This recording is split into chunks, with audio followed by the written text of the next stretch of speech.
The quality of your life is determined by your capacity to love. There it is, the opening line. I've been looking for that all day. Spoiler alert, I'm a religious Jew, and I should probably be got into that somewhere. You can keep a lot of the Torah and the mitzvahs and still not know how to love your wife, your husband, your children, yourself. And if we have to begin somewhere, we have to begin with relationships. And there's no more relationship as holy and sacred as that between a husband and wife. And I understand it's 2025, and I understand this is not Jerusalem.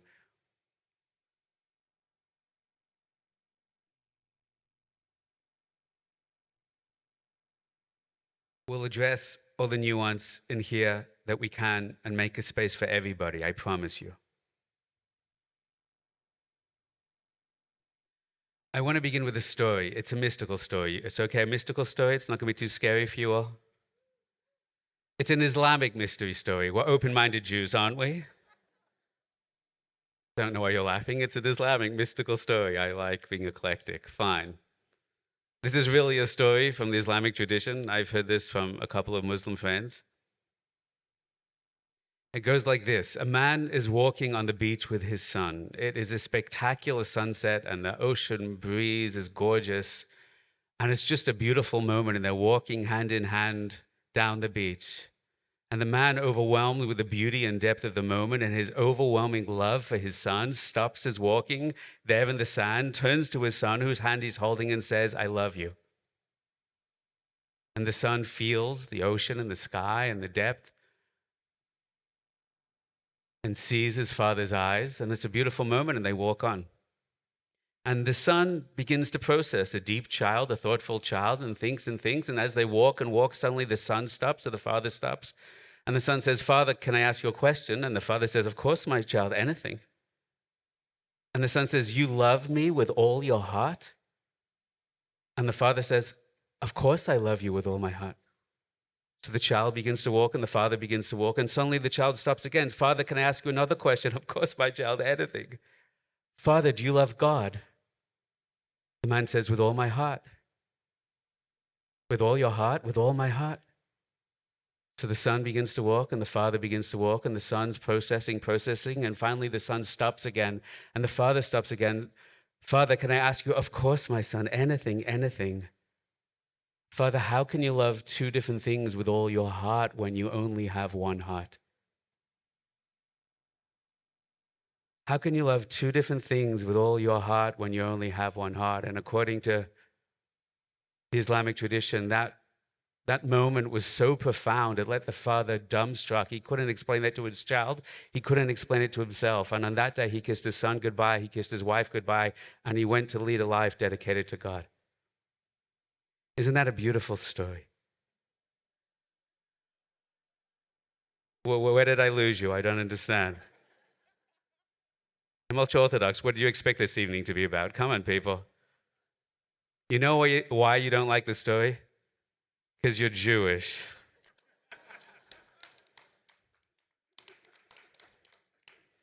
And that's the end of tonight's session. Thank you so much for coming.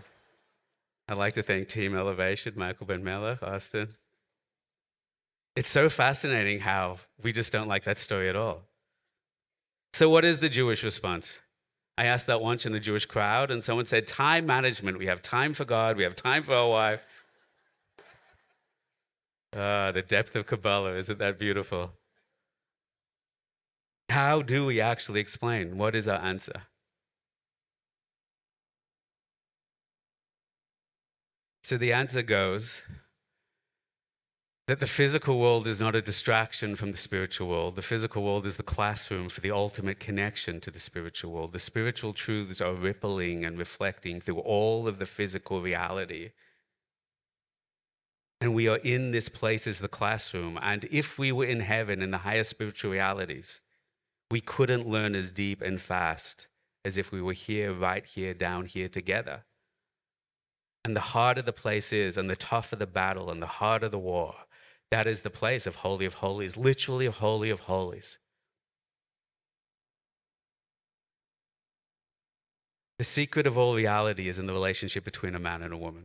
All of reality, literally axiomatic in Kabbalah. You're not supposed to learn Kabbalah until you're married. So please, all of the single people, please make your way to the door for the second part of the class. It's a very deep thing. So on the beginning, the surface level is because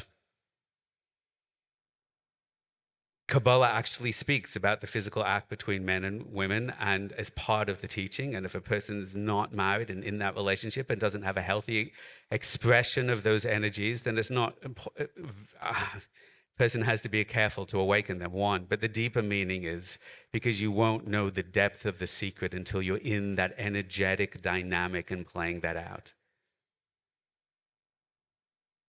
It's considered, intimacy is considered, it's literally all the way through Kabbalah. Everything in Kabbalah is about masculine, feminine energy, zivugim, yechudim. These are all the terms the mystics use from beginning to end.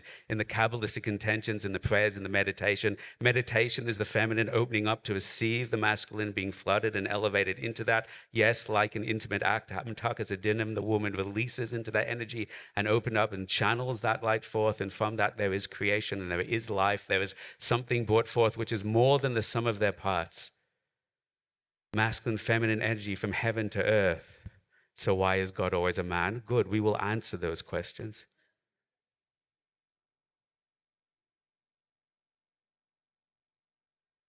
The holiest place in the world, Kodesh HaKadoshim, the Holy of Holies. What does it mean, Holy of Holies? The last book of a holy tradition to be canonized was called the Song of Songs. Why was the last book to be canonized? If you've ever read it, hands up if you read Song of Songs. Great, hands up if you've only read it in English. Great, so you haven't read it. Even in the art scroll, the main translation, it literally says, this is the one book that we decided not to translate literally, but more poetically. Why was that? Because it is literally a description of an intimate act. And the reason it was the last book to be canonized because the sages debated whether this could be released in a way that people would understand the spiritual secrets that it's speaking to, the spiritual depth of it, rather than be distracted by the physical external descriptions. And our sages say all songs are holy, but the Song of Songs is Holy of Holies. What is in the Holy of Holies? It's the Aron Kodesh, in case those who've studied the Torah know that have seen Raiders of the Lost Ark know that, right? The Holy of Holies. And on the Holy of Holies is the two kruvim, the masculine and feminine energy, embracing in unity as one. That means the holiest place in the world, it's masculine and feminine energy meeting.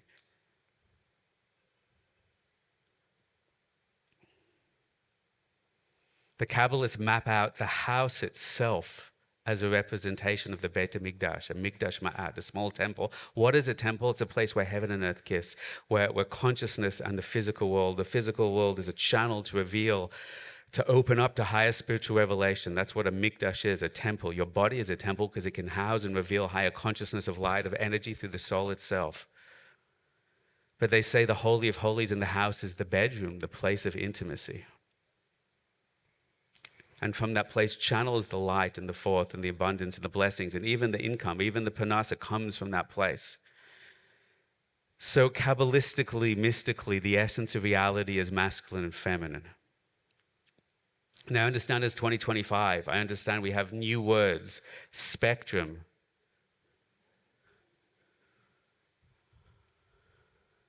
There's a spectrum. There's something called non-binary. I understand I live in Jerusalem, but I hear things. There's homosexuality, and I forget all the letters after that, but I do mean to be respectful.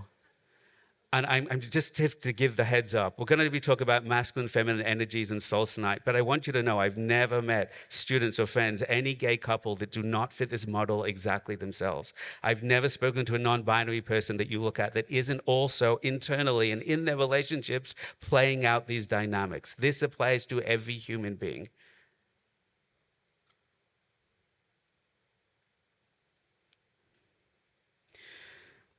To make marriage work, to make relationships work, this is the hardest thing in life. It's the hardest thing in life. It is the best thing in life. I need to tell you, I didn't plan to say this. This week is my 20th wedding anniversary.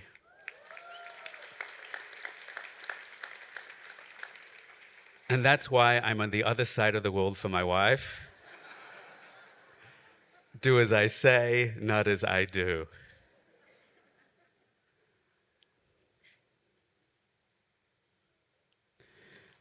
I don't want to say what I feel compelled to say, but here it comes anyway. I am blessed to be the child of divorced parents. My wife is blessed to be the child of divorced parents. Baruch Hashem, Chazdi Hashem, we have a beautiful family and a beautiful relationship. Don't clap. Why are you clapping for that? What is that? What is this, America? Oh, it is. I'm sorry. Everyone on your chairs, let's dance, let's clap. Thank you, Tony Robbins.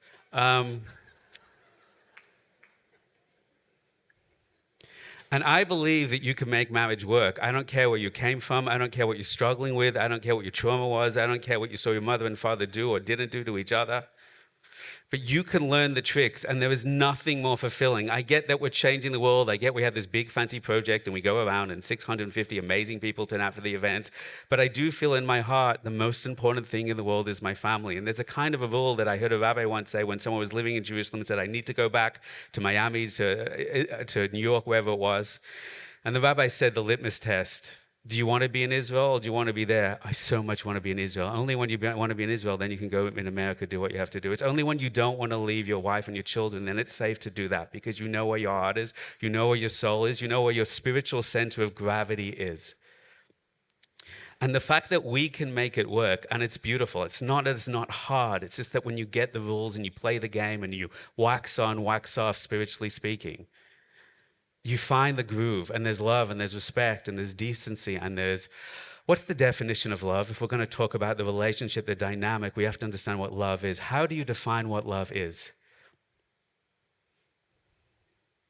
Giving. I've heard that class too. Good. Ahava, have, giving, Aramaic. They pretend it's Hebrew, it's really Aramaic, but I hear what you're saying. What is the definition of love? Forgiveness. Ow, I'm sorry you had to go through all of that. That's your definition.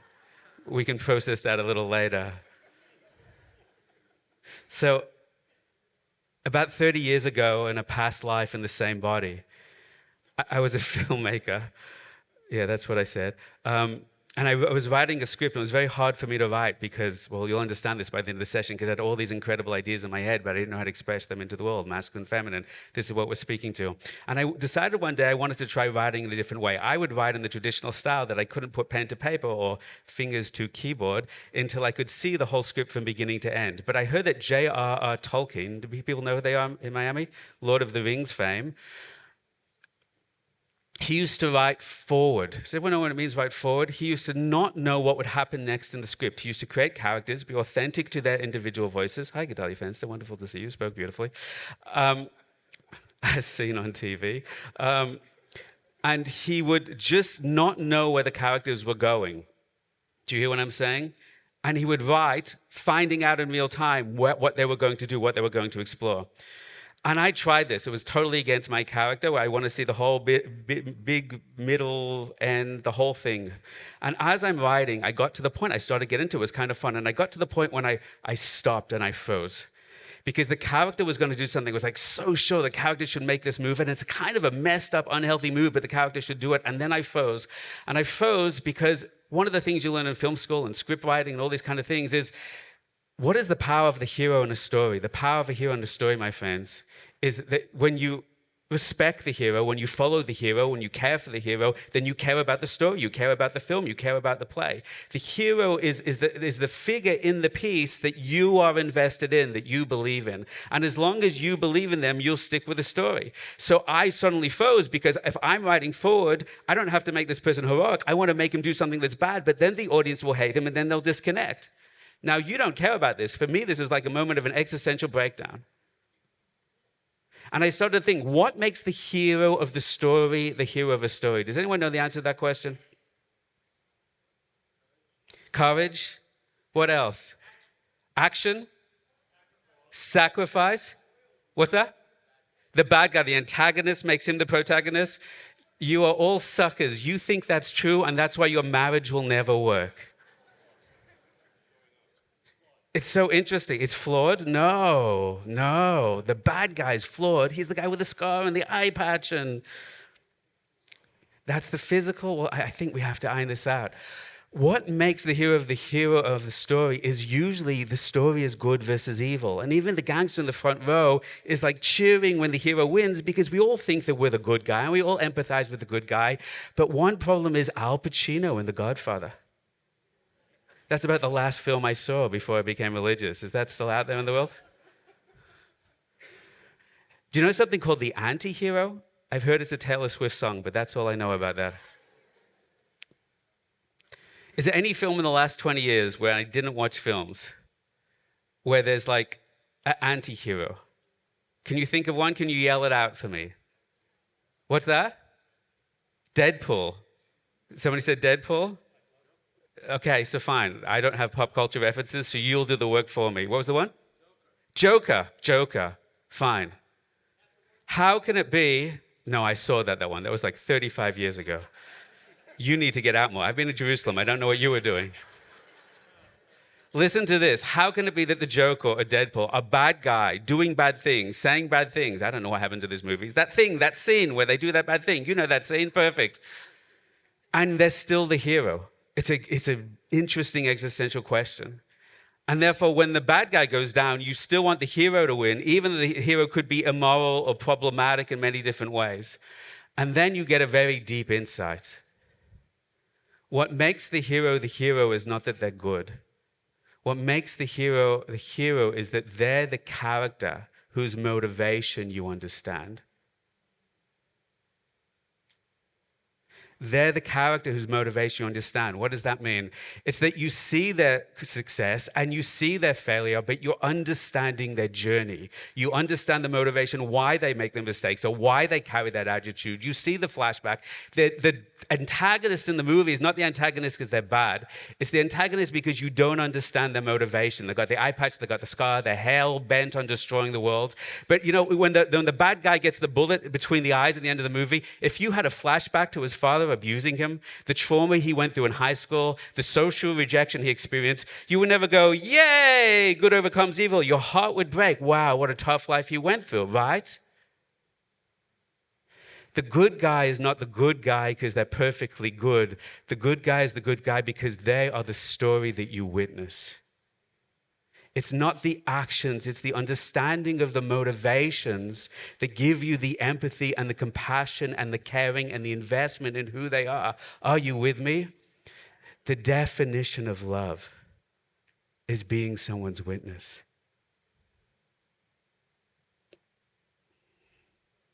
You see, we go into marriage thinking, I love this person because she's beautiful, intelligent, and wonderful, and glamorous, and he's handsome and smart, he takes care of me, he nurtures me. And then we find out they're imperfect. And then we spend 30 years depressed. I made the wrong decision. But love doesn't mean I only want the good. True love means I see the good and I see the struggle and the pain and the darkness. And I see how there's a human being, which is not the A to dash to override, not the good and not the bad, but there's a deeper story, a deeper soul, a deeper journey. Don't you feel ever in your own lives that there's someone within you that's greater than just all the stuff you do, even the successes, even the failures? Look, we got 650 people into Miami. Doesn't that mean I'm amazing? No, because Gedalia was there and Ammon was there. Lots of people worked. Maybe you won't even like the class. And even if it was amazing, this makes me better, this makes me worse. And what about my failures and my awkwardness and my ugliness and my mistakes? When you invest in someone deeply, the light and the darkness, you begin to see there's a soul in there. Don't you want more than anything in the world that when you're beautiful and you're ugly, someone still holds your hand and says, I believe in you? It's pretty cool being on stage with 650 people, but I literally spent the last 5.5 years lying in bed with chronic illness. I literally spent the last hour in the dressing room lying in the couch saying, I don't know if I can go on. I feel cooler up here than I do in bed. But there's a woman out there that I know sees all of me and believes in me. And you know what that does to your soul? Do you know what that does to your body, to your nervous system? So there's a challenge we have in relationships, that we enter a relationship with love, but we really enter into relationships with a kind of neurochemical hit of oxytocin, of dopamine, saying this person is so wonderful and so beautiful and so fantastic and so perfect and so much completes me. And then when the drugs wear off, how did I get here? What am I doing here? And then we try and change them and bend them, and sometimes we break them. We twist ourselves and them into pretzels. So tonight we're going to do a little social experiment. I want to show you a model, a system. An algorithm is really the best, most profound of possible words of what men are and what women are. And I'm going to be so brave and bold in 2025 to say men and women are different. Did anyone gasp yet? Radically, completely, utterly, astonishingly, marvelously, beautifully different. And we have a little defensiveness around saying that. I'm not coming here with any political agenda. I hate politics. I think all the left and the right are nuts. If you want to know where I stand, that's where I stand. But there's something that unites us together, and this is where we're going to begin.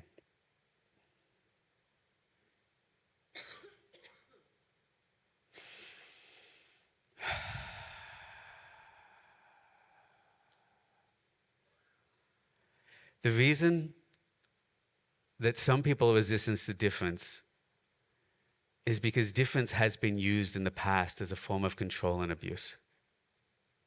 We can honor that and the truth within that. In the apartheid South Africa, claiming that blacks and whites are different is the mechanism for control and domination. Pre-civil rights America, post-civil rights America, I don't know, not for me to comment.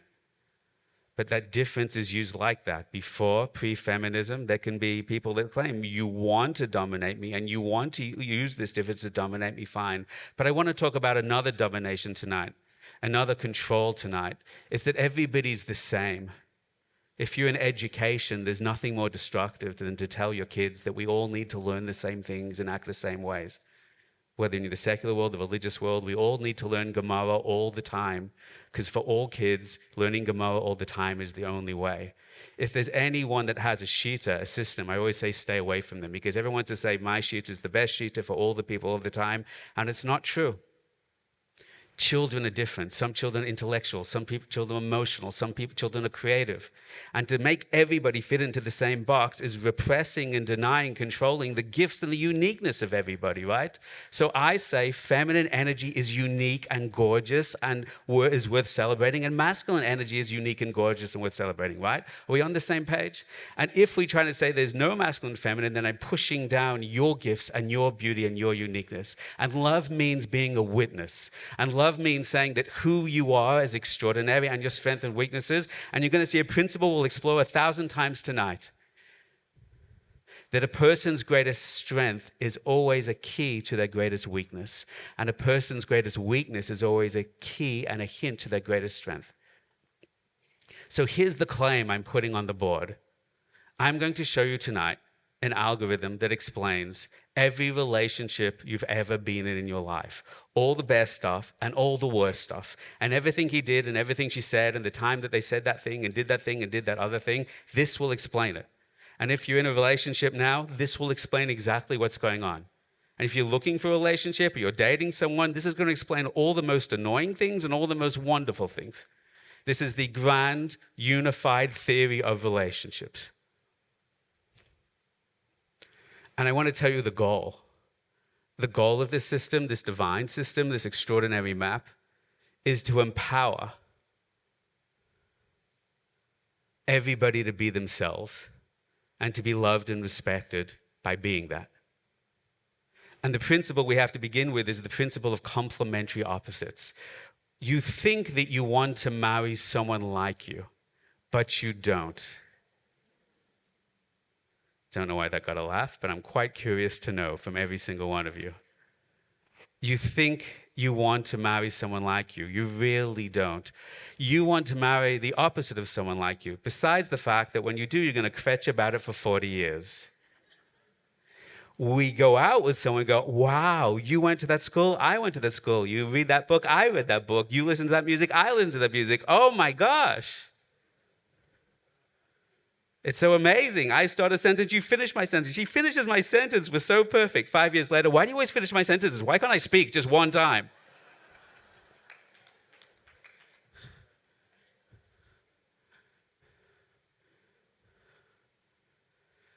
The study of male-female relationships in the Jewish tradition is called Shalom bias. Hands up if you've heard that term before, Shalom bias. Shalom bias usually gets translated as peace in the home. Shalom, peace, bias, house. And people think that means, my wife and I are arguing all the time. How can we have Shalom bias? Like the goal of a Jewish marriage is not to be arguing. I'm looking for a woman that I could not argue with for 40 years. If that's what you think relationships are, you really lack ambition. The secret of Shalom bias is Shalom doesn't just mean peace. Shalom means shleimut, holistic perfection. Shalom means that all the different parts are working together in synchronicity. The idea of Shalom bias is like an orchestra. In an orchestra, everybody's playing different instruments, but somehow they complement and support each other. Shalom literally means shleimot, perfection, because we are separate, we are unique, and together we make something more than the sum of our parts. There's that line again. Do you hear what I'm saying? So shalom is that you are masculine energy, I am feminine energy, and we're somehow contributing something that we both lacked and didn't realize we lacked without it. I was thinking, I'm a pretty talented guy. I go around the world, I do a lot of things, I have a lot of visions, people work for me. It's pretty cool, right? And I kind of feel like there's a big thing right now. And we're all in our head focused on a thing. And I'd like someone cool to hang out with. I'd like someone cool to go places. That's not love. That's having a puppy.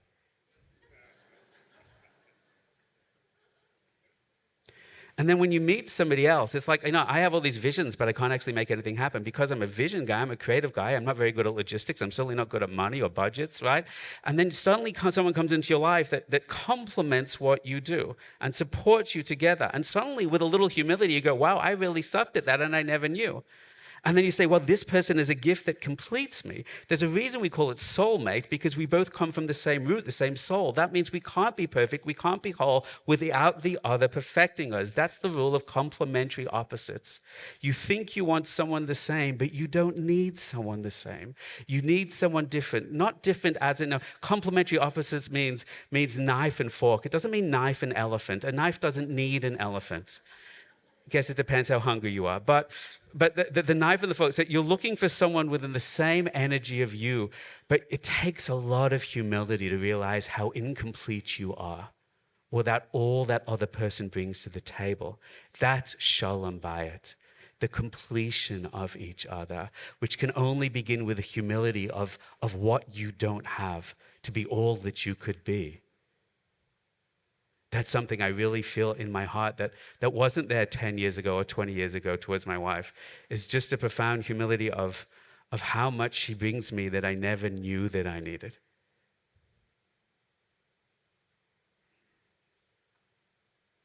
So we need to explain and celebrate and define what does masculine bring to the table? What does feminine need to the table? I feel like I'm giving a class and they're watching a game over there. Is there something more interesting happening? I'll get used to it, okay? It's fine.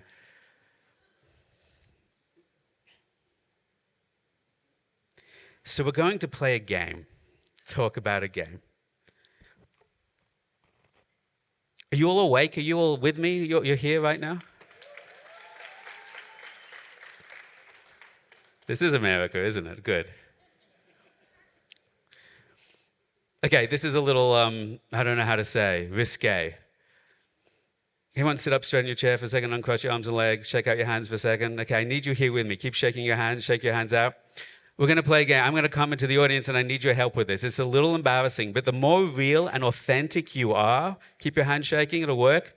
You can listen and shake at the same time. Amazing Kabbalistic secrets about consciousness. Listen to me as we shake our hands. You ready? If you tell me your biggest problems with men or your biggest problems with women, all of them, now, then I will stream it live around the world. And for $5,000 each, we will strike it from your permanent record. If you can tell me, let's put it this way. Women are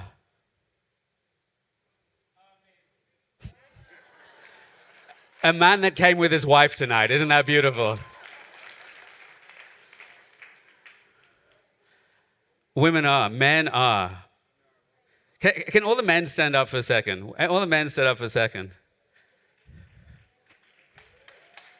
Everyone gets a round of applause for just being yourself in Miami. I like this city. Hi, Rabbi Cohen. Okay, man, you've waited years to vent this right now.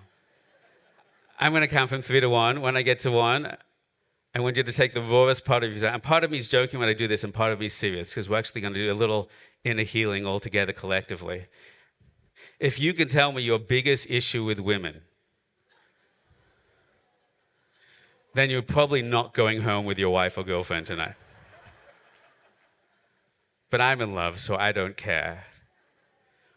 If you can speak to the truth of your biggest challenge, your biggest frustration, then I'll show you the divine reason for its existence and its purpose and what to do about it. Women, can you just step outside while I do this with a man? Do you mind? So you ready, man? Don't hold back on the count of 3. You ready? I just want you to think about it in your mind. I know you're not really going to do it. Think about it in your mind. Raise up your hand if you've got something to say. Only Gedalia. Only Azariah. Okay, you ready? Men on the count of 3. Do it so loud that no one's going to hear anyone else. Your biggest issue with women is 1, 2, 3. Oh my God, I can't believe they said that, women.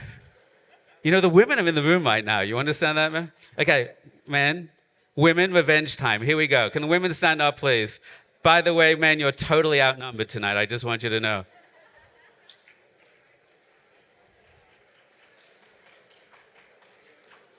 There's millions of them. Women, focus in your mind right now. You'll understand why I'm doing this. I'm actually going somewhere with this. Shh. Think in your mind that men are so, oh my gosh, man. Oh my God. Can you find really one thing? Find it. You know it's there. One thing, said this lady. She's pulling out a shopping list. Like, you ready? 1, 2, 3. Exactly. Sit down for a second. We're going to play a game. This is a very interesting game.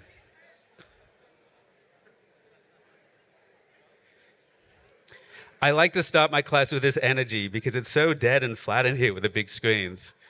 But I'm going to show you something really beautiful if you can bear with me. We're going to go through the crowd. We're going to do it like this. Why are these people following me around?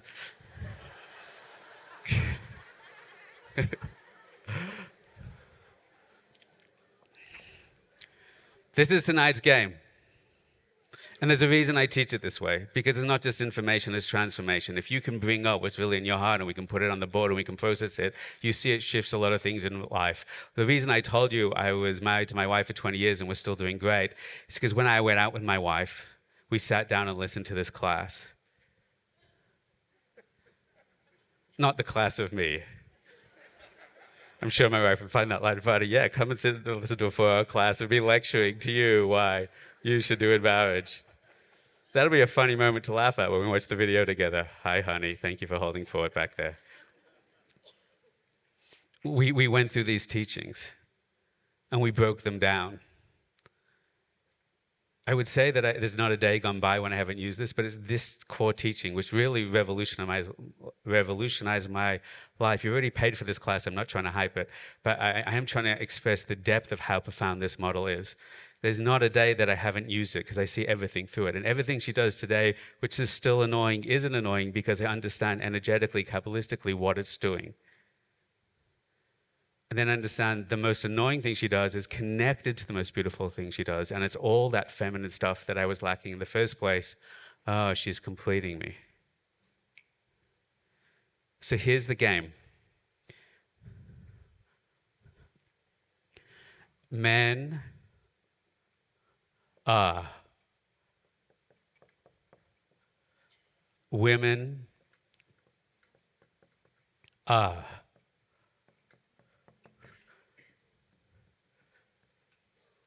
If you can fill this board with sincere, challenging issues that you've authentically experienced in your life, then I will give you, and you can test this, an algorithm that will explain all of them simultaneously.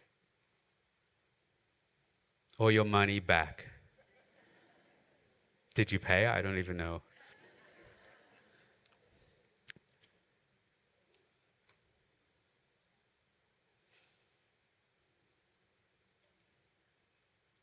Here are the rules to the game. It can't just be something you've experienced and no one else has.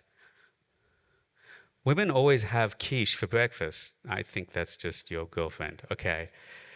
It has to be something, my friends, that 50+% of the room agree on. You got that? We'll be taking a lot of votes, number one. Number two is when I talk about women are and men are, we have to set the Kabbalistic axioms in straight. It goes like this. Every human being has masculine and feminine within them. We all have that balance or out of balance at all times, number one. Number two is a woman is a woman and a man is a man because the majority, the tendencies of the woman is towards feminine character traits and the tendencies of the man is toward masculine character traits. But even some people inverse that, and I'm still talking about heterosexuality right now. I know relationships where the man is more feminine and the woman is more masculine, and they have a beautiful relationship. You know why? Because the energy is complete between them. What happened there? What? Everyone's okay? Did someone win the game I wasn't informed about? Did someone change the channel? Okay. Fine. So, what class was I giving?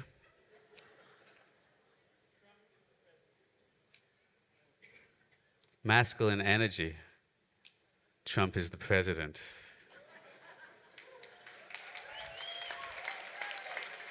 I mean, love him or hate him, that is masculine energy.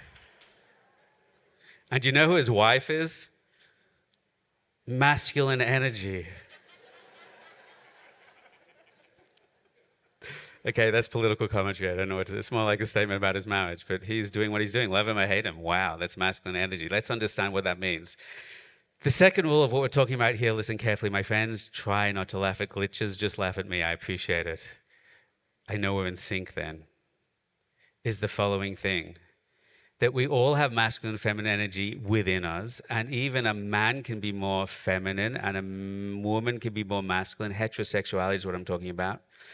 So if we say all men are, or if we say all women are, and you say, but I'm a man and that's not me, you may find that in that particular area, you have more feminine energy. That is normal and healthy and fine. You understand that? So you may also find, which I'm not going into tonight, which is a whole fascinating conversation, that even in relationships, sometimes the energy inverses. Sometimes in one relationship, you have one dynamic, and another relationship, you have another dynamic. This is called erechin in Kabbalah. In our generation, you can think about the application of this, but this is a classic Kabbalistic principle that the sexuality can flip depending on the dynamic of the relationship. It's relative. It's a little deeper than I want to go tonight, but fine. We'll set these things up and come back another time. So we're going to talk about men are and women are. And as we talk about these things and you reflect on yourself in relationship, it could be inversed in your relationship in certain areas, and that's fine. Everything is fine, but know who you are and watch that area play out. Great. Can I get a microphone, please? Thank you, Sir Ephraim. Wonderful. Okay, let's begin. Really? A microphone clap? It's like, you Americans are like all in on everything. I love that. Okay. Men are. Whoa. Well, what is that like? This guy just yelled out simple. He sounded pretty simple when he said it. Simple. I know what he means. And that means women are?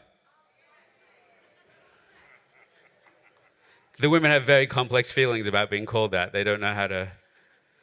Okay, I know what he means. I think that's interesting. Hands up if that sounds like there's a truth that men are more simple, women are more okay, that's up on the board. Here we go. Simple, complex.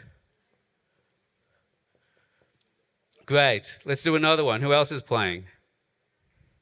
Does anyone here have good handwriting? Can someone else help me? Anyone have good handwriting? You really? You have good handwriting? It's usually a woman's thing. What is it? Did you change your mind? I know you want to do it. I didn't say anyone up here want to be on stage. What are you, an influencer? Go, take it. Go. Okay.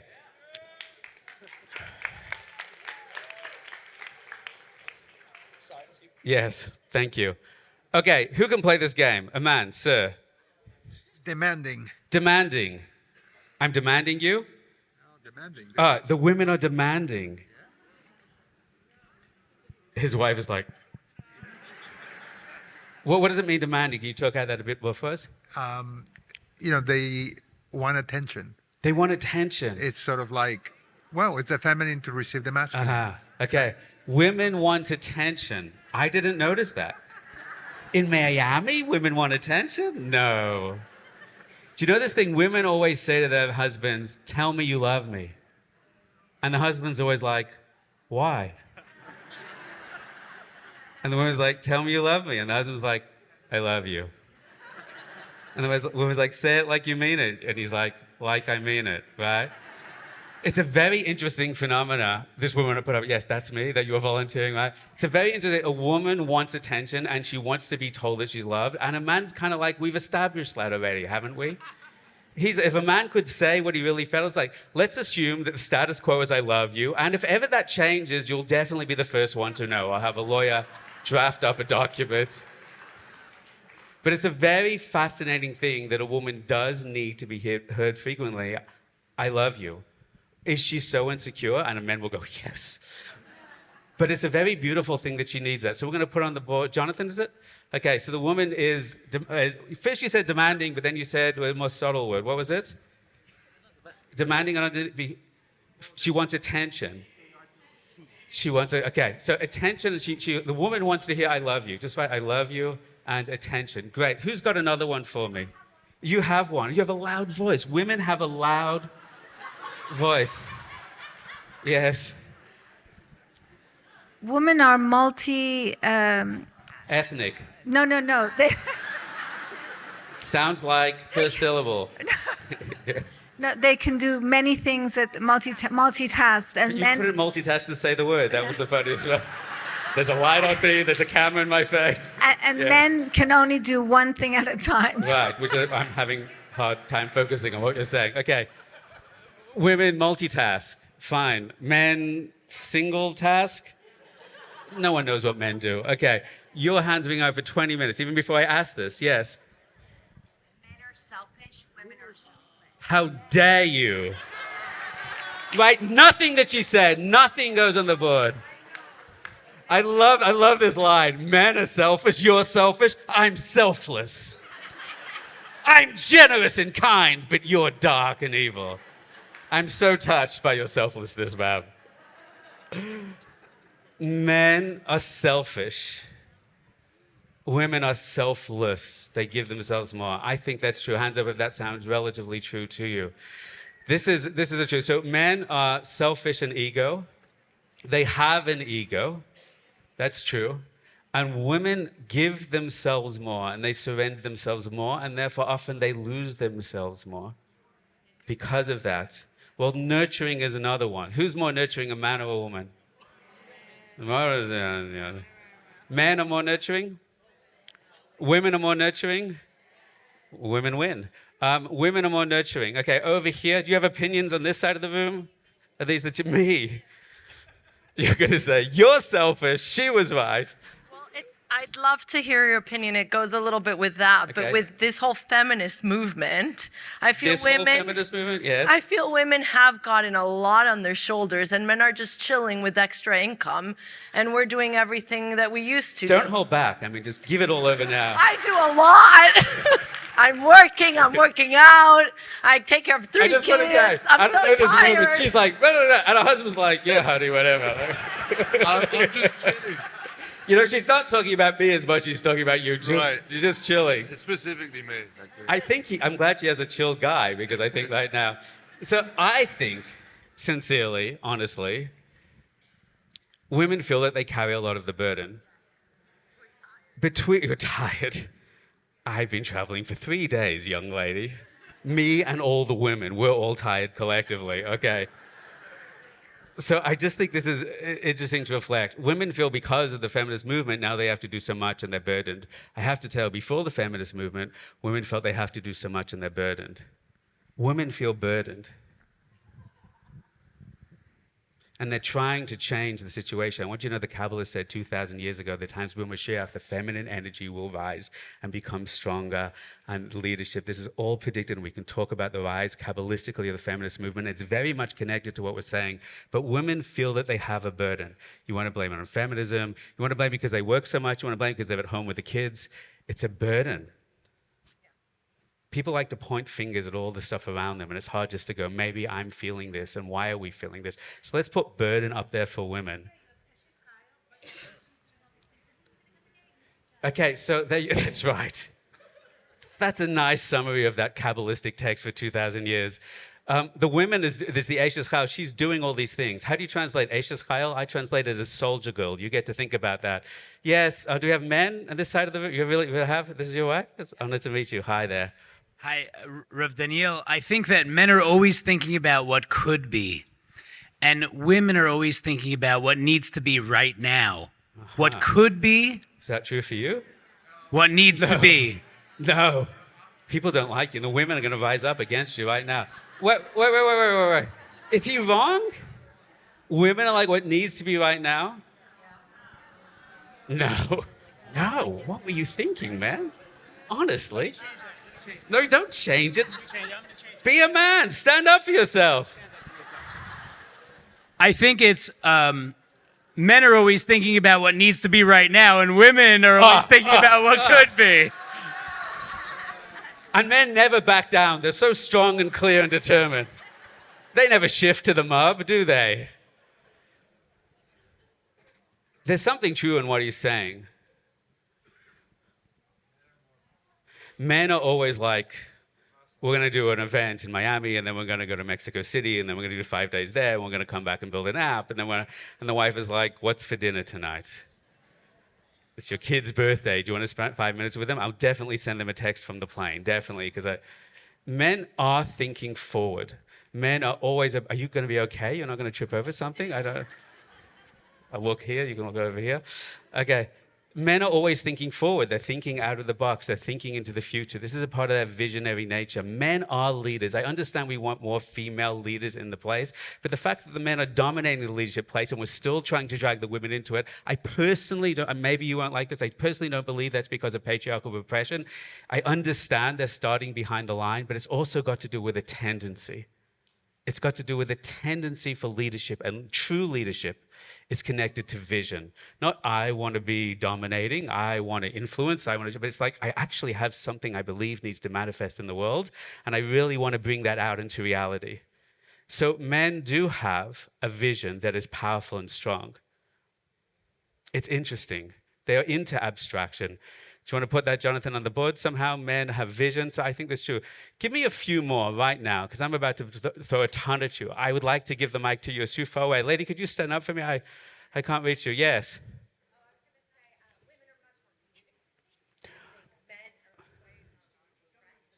Men are quite what? Repressed. Women are more communicative. Hands up if women speak more. Yeah, okay. That one always makes it every time. I'm playing dumb. Great. And men are more repressed. I think it's interesting you use the word repressed, because the opposite of communicative, I don't know, is repressed. What's that? Opposites don't oh, well, we'll get to that as well. So, okay, so men are more silent and women communicate more. That's textbook Kabbalah. You're going to see that shortly. Who's a better listener, men or women? Women. Men, did you hear what I said? Who's a better listener? That was my joke. Did you get it? Come on, guys, keep up. We'll be here all night. Anyone this side of the room? Any offers? Any offers? Yes, Bab. I think You dropped something expensive. Yes. women have more. This lady doesn't get a mic? Just say it out loud. You see, women don't care. They say it out loud. You can't hold back this voice. Give that a round of applause. Yes. Oh, how dare you say that? Women have a more emotional maturity. Men, she's really impressed with you. Women are more emotionally connected, better at emotionally processing. And men are more unemotional. It's like, you need to hang out with that woman over there because you could do a lot of processing together. That's what I have to say. They lack emotional intelligence. You just give each other a hug right now. Would you like to stand up for men everywhere? Be a stand-up man. Women are definitely absolutely 100% crazy for 1 month every month. 1 week For every 1 month. month every month. 1 week out of every Do the month. rules of nature That's different in Miami? 12 weeks out of every single year. Period. 100%. Period. So men can't communicate clearly. That's one of the things we learned there. For 1 month every month, women are crazy. By the way, that's all the time. All the times. 1 month every month. What's that? 1 week out of every month. Say it. Say it. I can't. I will not accept science as true. He said that women are crazy for 1 week every month. Okay, so we're going to put this on the board. Jonathan, so hang on. What do we get from over here? Women are more emotionally intelligent. Men are more objective and intellectual. If you want to say women have more emotions, could we say that men have clearer intellect, more objective? Hands up if we can say that. Men, stand with me now. Let's go. Great. And women are crazy. Forget about the 1 week. This is something that men feel. But they're not in contact with their feelings and they're repressed and they can't express themselves. So who cares? Okay. So, is there any last one that someone really cannot go home without saying? You're going to have a tough time going home tonight, all the people with your hands up. This lady over here, hi. Hi.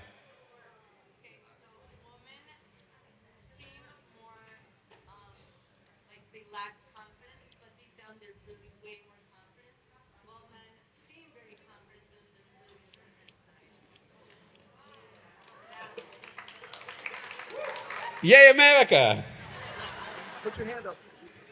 Women seem like more confident, not confident, but they have a confidence. I hear what you're speaking to. Hands up if you think that's really absolutely true in your relationship.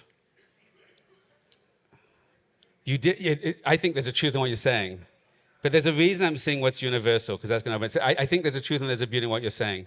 I also think that both can look confident and be deeply insecure.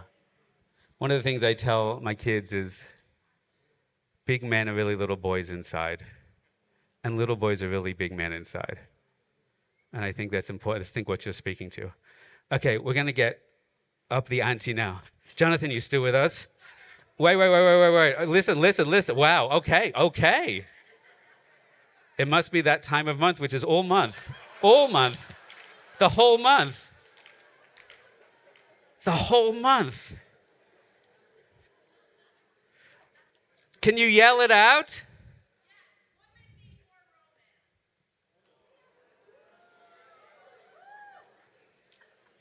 Women need more romance. Put it on the board, man.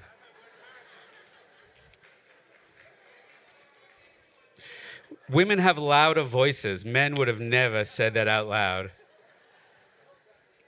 Okay, I'm going to go through a bunch of them now. Tell me if you're with me or not. We've done this class all around the world for probably thousands of people. And the top 100 answers are on the board. Women talk more. You got it. Women are more emotional. Women flux, change, and unstable. Men say women are always fluxing, changing, and unstable. The event starts at 8:30. It's 7:45. Honey, let's go. Yeah, I'm just going to change my clothes again. What do you mean change your clothes again? You've already changed it twice. Yeah, I'm just changing my clothes. Okay, it's 8 o'clock. Honey, let's go. I don't want to go. What do you mean you want to go? You said you wanted to go. I don't want to go now. But we said last night you wanted to go. Yeah, last night I wanted to go. Tonight I don't want to go. Oh my gosh. Who's more intuitive, men or women? Women, did you know I was going to say that?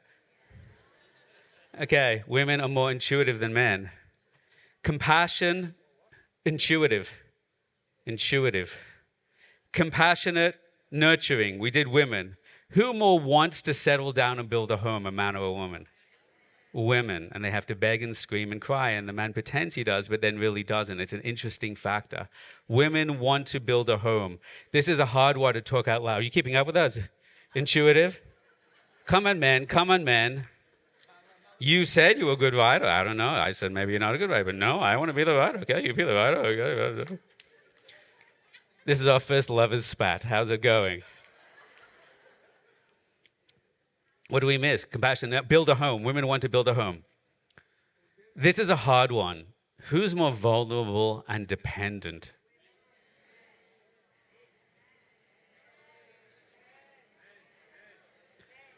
I have an awful example to prove to you that it's women.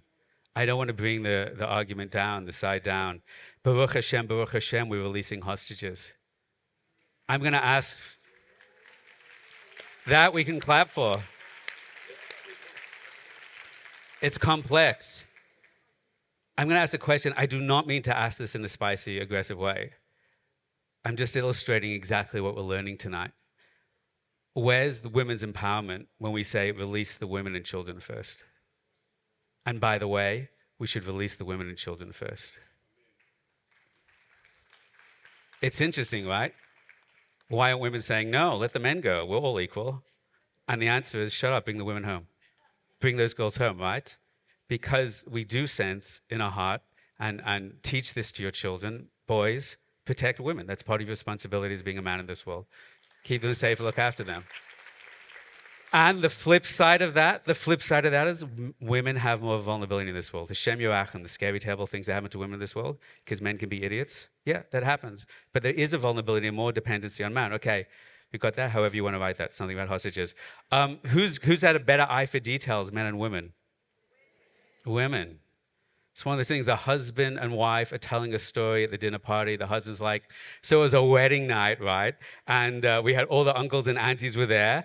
And my uncle, he came and wore this black tuxedo. And the wife is like, he had the rose. Oh yeah, he had the rose and the black tuxedo, okay? And then the rabbi turned up, but the rabbi didn't have his hat. It was actually the rabbi's father. Okay, the rabbi's father, right? And the woman places in those details.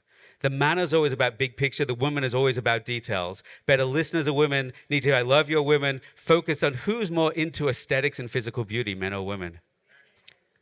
It's women. The industry is much bigger for beauty for women. It's very interesting. In Hollywood, one of the funny things it happens all the time is top Hollywood actresses say after 40, there's no roles for women because they've lost their beauty. But Hollywood actors who are men who are 60, 70, they still play leading characters. And it's an interesting thing. You can have a Hollywood movie where the leading romance is between a man in his 60s and a woman in her 30s. That's not even a plot point. So there is, I'm not saying that's a good thing or a bad thing. I'm saying that's how people think it. Women have an obligation and a love around being beautiful. It's a natural innate to them. We don't have to judge it. It's true. Men are more respected for their charisma. We're going to do a couple more right now. Better students. Women are better students. Women are more into bonding and connection in groups. Men are more identified as individuals. Who's more process-orientated and goal-orientated? Men are more goal. Men are goal. Men are goal. You getting this? How fast can you write? Women are process-orientated. Who has a higher pain threshold? Wow. I felt your pain when you said that, I want you to know. Okay, finally, for men. Men don't want to commit. Men talk less. Men are rational, logical, mansplaining. Mansplaining became a word. We can attack men for mansplaining, but that character trait comes from something that you love in men. And that's what we have to understand. Men go to their man cave. Sounds like a bad cave. They when they get overwhelmed. The studies, research says that men flood more easily than women. We'll talk about why. They pull back, they go out, they run away to process, to release. Men are providers, men are more influential, they like abstract ideas. Men love fast things. Write this one down, it's a good one. That famous quote all my friends used to quote, I feel the need for, there you go. Men love that movie. Men love fast cars, fast planes, fast things. Why are men obsessed with fast things? No, it's so much more deeper and beautiful. You're going to get it in a few minutes. Men are into gadgets and tools. They love gadgets and tools. You have to buy a man a present, get him a gadget and tool. You buy a woman a present, you can write a beautiful card on a rock that you found somewhere on a beach. Do you know why that is? Because men like things and women like the feeling and the expression. Is that interesting? You know where else that is? I have to be careful what I say. We'll be as sensitive as we can. In physical intimacy between a man and woman, men have a focus that they really want the physical pleasure and the physical experience. A woman, of course, also wants the physical pleasure and physical experience, but it's also important for her to have the emotional connection as well. The men, we falsely assume, are more physical, so they want more physical things. And the women always want emotional things. One of the indicators of this, and I don't want to be controversial, I'm going to be very sensitive how I say it. A man will fake connection and relationship for the sake of getting to intimacy. A woman will fake intimacy for the sake of the connection and the relationship. I thought the Miami crowd would like that one. Wouldn't land so well in Jerusalem, but here we are in Miami. It's interesting, isn't it? Do you know why that is, Kabbalistically? I have a whole class on it. You want to hear it? Great, you're halfway through it. So there's a few more very fast. I think we've got really most of them. Who doesn't like to stop to ask for directions when they're driving? Who's better at decorating house, right? Who's worse at using maps? Okay, please thank Benjamin. You've done your hard work tonight, sir.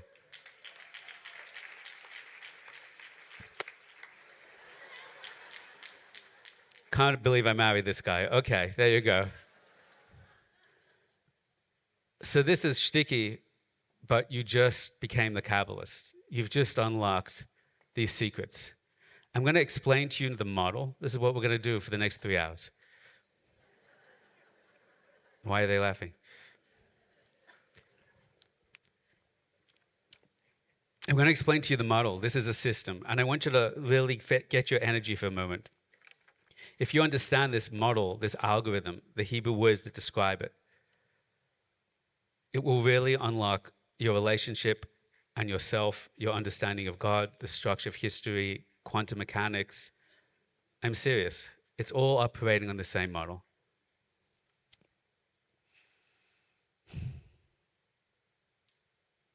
Take a second.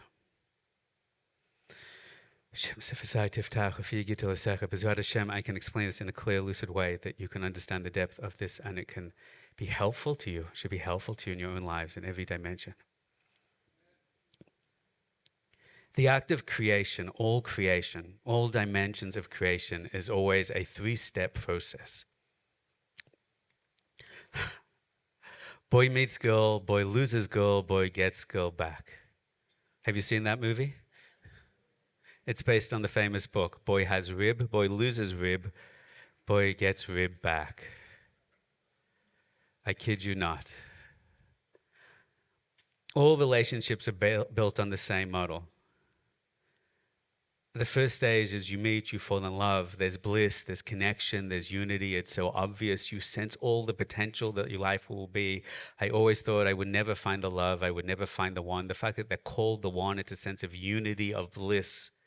You feel Gene Kelly in the movies, you're walking above the ground. That's called Lamalaminatet, you're outside space and time. There's the bliss, there's the oxytocin, there's the adrenaline rush. And then you get married. And then there's fragmentation and there's challenge and there's dissonance and there's struggle. But if you hold in there, if you do the work, if you put the pieces together, if you become a witness rather than a complainer, you start to say, I know this is frustrating. I know this, but who is this person? I'm not going to let them go. I'm not going to throw off. I'm going to keep finding the good in the bad. I'm going to keep finding the light even when they throw me the shade. And you hold in there. Then you get to the third stage, which is integration, which is a vision of what you had at the beginning, but finally brought into your being. But now that you've learned to see the good even in their bad, then there is no bad. There is no darkness. All is light. All is revelation. I am your witness. I see all you are and all the depth. And even the funny, weird things you do, I see how they're so innately connected to the blessing of who you are, that all I see is the good. It's the vision that happened at the beginning, fragmented, falling apart through pain and suffering and challenges, then coming back together for final integration, unification, bliss, potential, collapses into fragmentation, dissonance, and pain. And finally, there's the revelation of true unity now internally acquired so it can never be lost again. Everything in the world follows the same path. You can say it's falling in love, having a rib, losing a live. If you've ever done any form of creativity, I used to be a film director. You wake up in the middle of the night, you have a vision. Mozart would hear an entire symphony in his head. I was once in the shower when I was 20 years old. I was watching this movie in my head. It was so fantastic and funny and cool and charming. And suddenly I turned off the shower and was like, what movie is that? And I sat down and I wrote, like in 2 hours, an entire feature film script. It was the best thing I ever wrote. And I can tell you that because I never wrote it. You know, that kind of idea doesn't come from you, it comes through you. It starts as inspiration, and it's so blissful and so joyful, and you can see the beginning in the end. Sof Msiah v'machshava techila, and it's so clear, and then you actually have to start making a film, and then you've got fundraising and funding and producers and directors, and this person's got politics, and this person gets fired, and then you finally get to the end, you think the film's going to be a disaster, and it's awful. This is like every theater production I was a part of as well. And then finally it gets launched, and it goes on, and everybody loves it and adores it, and there's the thing that you had in your imagination, but if you hold in there, if you have the amun, if you have the faith, if you have the faithfulness to the initial vision, then finally you have it manifest. That's DNA. The DNA goes from this tiny, unified, infinite potential, and it then manifests into all the details, the process of mitosis, and it becomes a physical being. That's the Big Bang. Even the physicists to say that all of space and time began as a singularity, like the DNA, like the spark that falls into your head, the initial vision, and then the universe itself explodes, and then the space and time and dimension and human beings that can then ask the question, what is the universe and why we're here? Every Hollywood movie has a 3-act structure. And it's always there's the guy and the girl and everything's good, and this policeman, he's having a good day, and then everything explodes and collapses and falls apart. And the definition of the hero, if you can witness them, is that they're going to hold on with the faith and they're going to overcome the forces of evil, and finally the darkness is obliterated and good stands again. Do you see these 3 phases? This is, of course, biologically speaking, the conception of human life. A man and woman conceive in bliss, in pleasure, in unity, in connection. And there's all the potential of that love, which is then embodied into a conception. And then everything falls apart. That's called mitosis, the process of individuation, division and division and division. And as you get closer to birth, to light revelation, the woman gets more sick and more heavy. Talk about burdens. And she's overwhelmed. And finally, before the birth, light, revelation, fantastic. The woman is in death pangs. If an alien came out of the sky and saw a woman on the table like that, you say, what's happening? The woman's dying. No, she's giving birth. That's not life, that's death. But the amazing thing is, in Hollywood parlance, at the end of second act, all hope seems lost.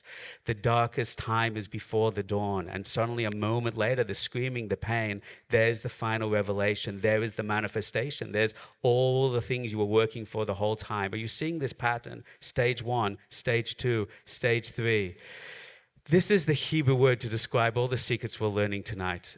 The definition of what it means to be a masculine, the definition of what it means to be a feminine, and that what they produce, what they create together. You still with me? You're following? Say yes, please. Please. Thank you. The first phase is called masculine. The second phase is called feminine. The third phase is called Msiah. Round of applause for Msiah. Please welcome Msiah onto stage. I knew it was you. Okay, I'm going to write this in transliterated form. Know your audience. Here we go. I'm going to teach you the secret and the model, and I want to give you the Hebrew word. The Hebrew word for masculine energy is the word mashpia.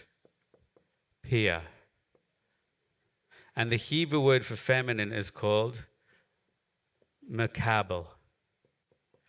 How do you translate the word mashpia? Giver. How do you translate makabel? It's like giving and taking.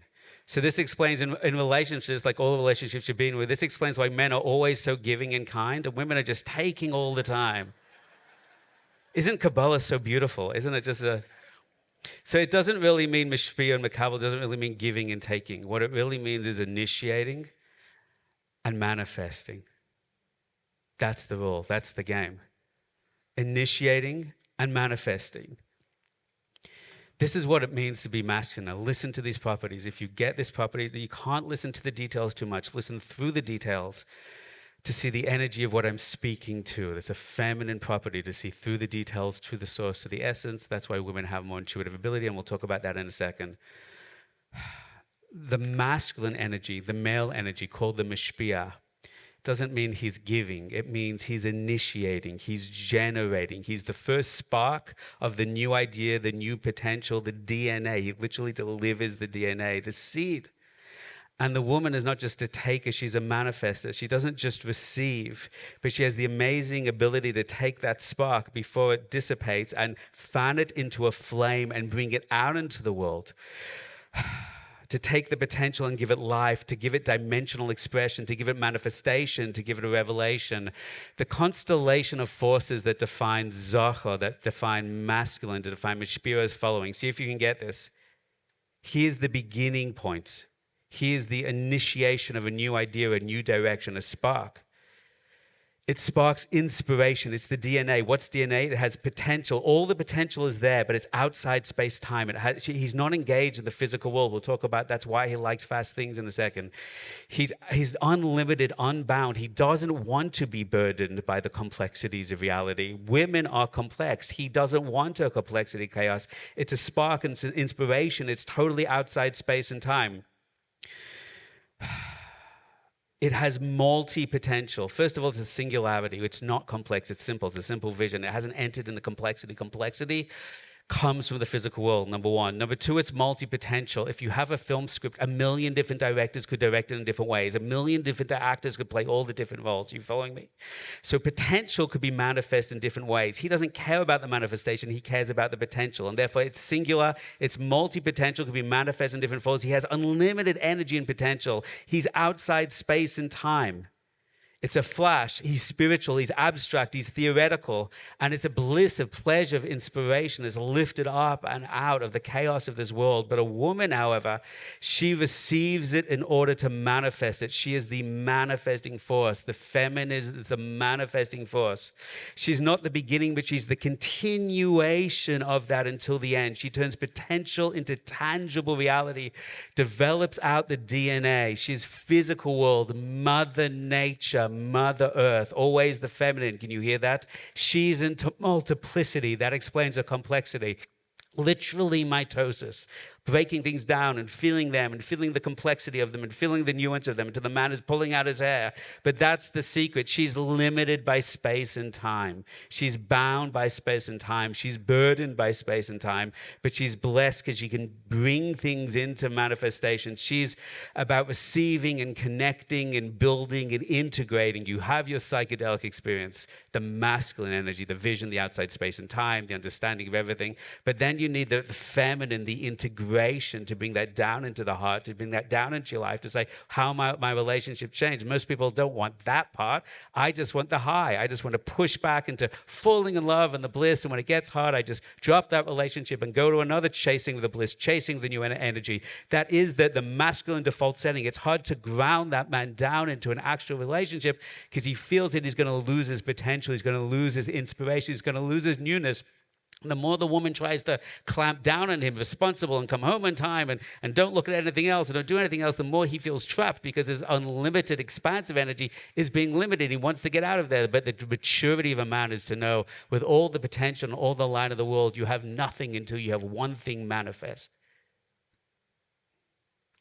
The manifestation powers the gift of the feminine. The problem with the feminine is that she can manifest something. She has to limit it. The man literally gives her millions of seeds. All that she has is one egg. But he has no life, no children, until he can feel that sense that everything is cut off but one. But that is enough to have a future and a destiny. The woman is the limiting ability which breaks a man's heart, but she's the manifesting ability that should give him his life if they can only appreciate each other and their nuance and the gifts. Once I was teaching this class on campus, and one of them, a sweet woman, stood up and said, Rabbi, I know you like to say all this stuff, that how precious and holy women are, but then why do the rabbis always call women dirt? I was like, what? And then she said, I love when people say this, Rabbi, you know the Gemara where the rabbis say that women are dirt. I do? I was like, do you know the Gemara? She says, yeah. Isha doima lakaka. The Talmud says a woman is like the earth. A woman is like the earth. Because if you're hungry and you want an apple and you've got no apples, but I've only got a seed, how many apples do you have to eat? Nothing. But if you take the seed, the potential, the multi-potential, all the millions of trees and the millions of apples are all there embedded, but it's outside space and time. It has no dimensional expression. And you put that in the ground, in the earth, in Mother Nature, and it sustains that and gives it nutrients and gives it moisture. Then from that you have expression. That you have revelation. From that you have a tree and hundreds of apples, for which you have more trees and more apples. A woman is like the earth, is what our sages are saying. In all models in life, what represents the initial core phase of inspiration is the masculine. What represents developing that idea into manifestation is the feminine. So, my friends, Kabbalistically, what is the purpose of marriage?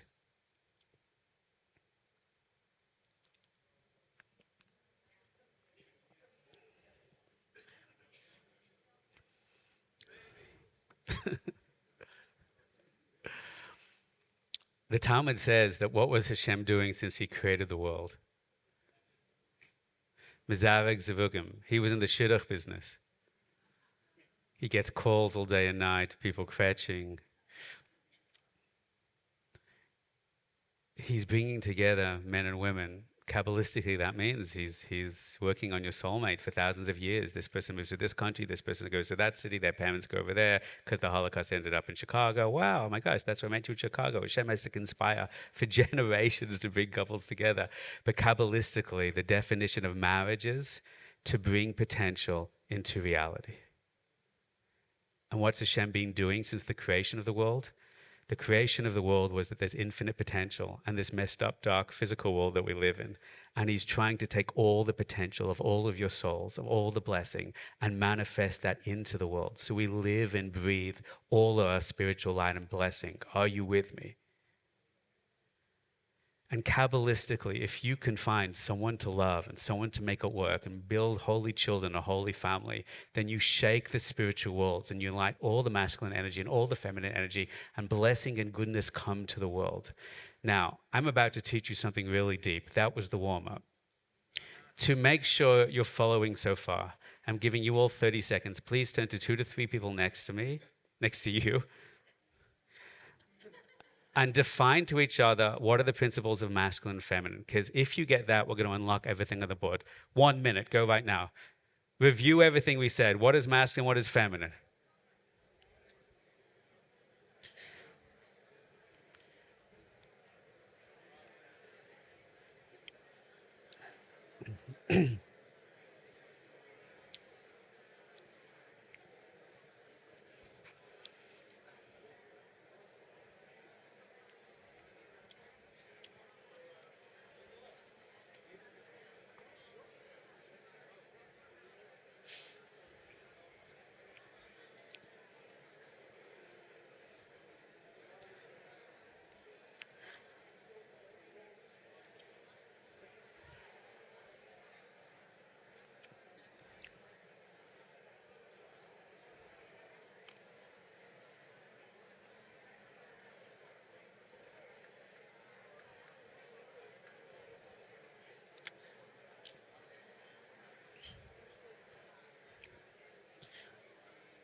Okay, have you got it? Crystal clear? Hands up if you pretty much got it. You feel you've all got it. Hands up high. Hands up high. Hands up high. Hands up if you're quite confused. You don't quite have it. Hands up high. Okay, hold in there. Now we're going to start to unlock the board, if you can bear with me now. This is where it gets fun. This is my favorite part of the evening.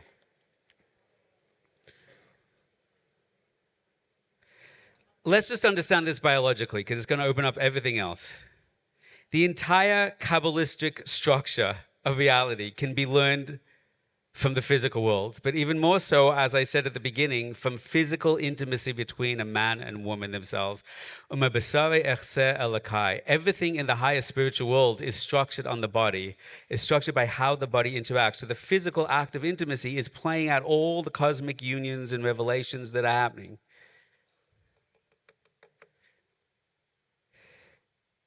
The physical world is an expression of the spiritual reality. The body does what it does, acts as it acts, is because it's just a condensed and crystallized form of the soul. Your body functions the way that it does, and the drives function the way they do, and the emotions function the way they do, and the intellect functions the way they do, because it's an expression of the soul. Kabbalistically, you should know, you do have a masculine or feminine soul. I don't know why that surprises people. Your personality is coming from your soul. So who you are in this world is expressing your soul. Your body is being programmed by a higher field of ordering intelligence. That's why it expresses a masculine or feminine form. That's a part of the soul. Wonderful. So just think about intimacy in an appropriate way just for a moment.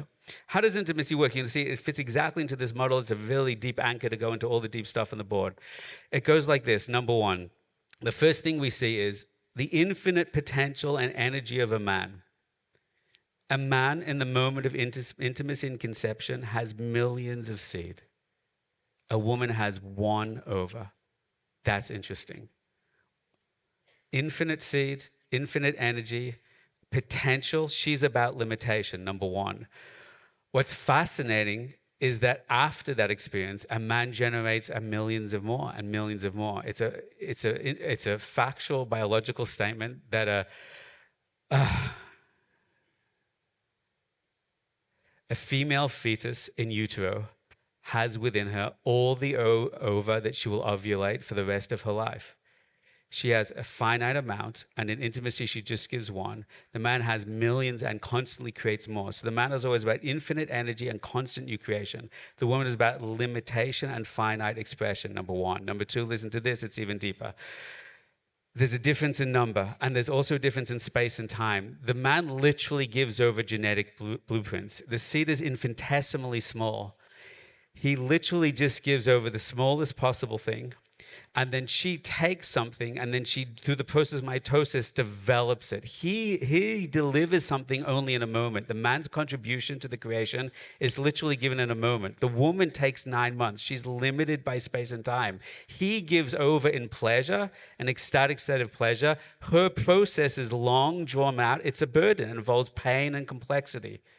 Do you hear what we're saying? So this is the paradigm of infinite potential, infinite amount, outside space and time. Literally what he can do is he can bring his energy up to the threshold of the physical, into the feminine, and then he, forgive me for saying, I mean, it says the way he literally can't go on. And she can take that with that incredible endurance, and then she can go on into space and time and take something small and make it into a human being that continues to grow over and over. That's everything you need to know about the psychology of it. A man is actually called Zachor, which means memory. Because for the majority of the creative process, he's but a memory, an imprint, a roshim that is continued through the feminine.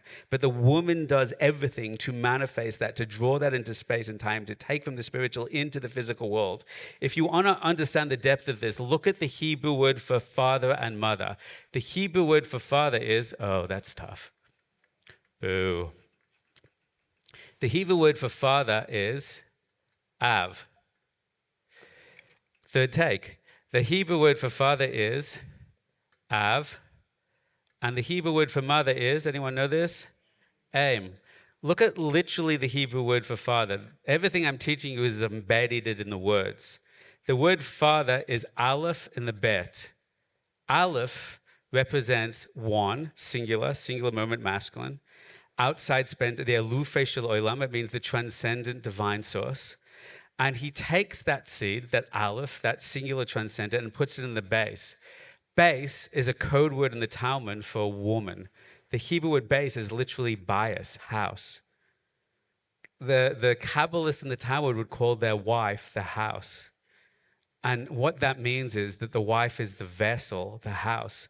The Kabbalists can have all these ideas, all these visions, all these values, but until you have a house, a vessel, a home, to build a family, to have an environment of nurturing and love that takes that potential into reality, you don't have anything. So the word for father is literally to take the singular, the one, the seed, the transcendent, the alufi shel olam, and put it into the vessel, put it into the womb, put it in the house. What's the word for mother? Aleph. She takes that seed. The mem Kabbalistic represents a womb, but mem is actually, this is the interesting part, aleph base are the first letter of the Hebrew language. He's only right at the beginning. But aleph mem goes all the way through to halfway. So he only has the beginning, but then she draws it through the halfway. What's the rest? That's the child that takes it all the way through to the end. Now, if you understand that, we can understand deeper. So what the man gives is the DNA, the potential of the human. Then the mother draws it all the way out, and then the child is manifest at the end. Now, look, if you want to understand the deeper Kabbalistic secret, the aleph is the root. The aleph is the spirituality. The aleph represents the seed. Now, mystically speaking, I don't know if you know this, every letter can actually be broken down into component parts. So mystically, the aleph is made up of a yud, and a vav. Watch this carefully. Yud, and a vav. Gematria, yud is 10, and that's 6, right? So 26. That's the numerical value of the Hebrew word. Yud, hey, vav, hey. I can't write, it's too small here. Yud, hey, vav, hey, the divine name. Can they see that on the screen? Are we zooming in? The numerical value of the divine name, spirituality is 26. So the aleph actually has the energy of the 26. Now, here's the interesting part. You know how we're made Selam Elokim in the image of God? So you can write the divine name like that, but you could also write it vertically. Watch this carefully. Yud, hey, vav, hey. Can they see that? So look how we are made the image of God. That's the DNA. All of that is compressed into the aleph, what the human will grow up to, which is put into the womb, into the feminine, and then she brings that out. But the whole of reality, according to the Kabbalists, is not dependent on the man, it's dependent on the woman, because he can have the potential, he can have the vision, he can have the startup idea, but if there's no one carrying the burden, if there's no one drawing that into reality, it's if the woman takes the spark, if the woman manifests it, if she has the endurance, if she has the emotional resilience, only then will it come to fruition. And that's why the Hebrew word for mother is actually if. Aim is also the language of if. Because reality and manifestation is entirely dependent on if the woman brings it out into reality. Now, if you have that, then everything on the board should make sense. I'm going to take a drink as you try and decode it yourself. Where should we start? Which one intrigues you more on the board? What do you want to understand here? You have the paradigm.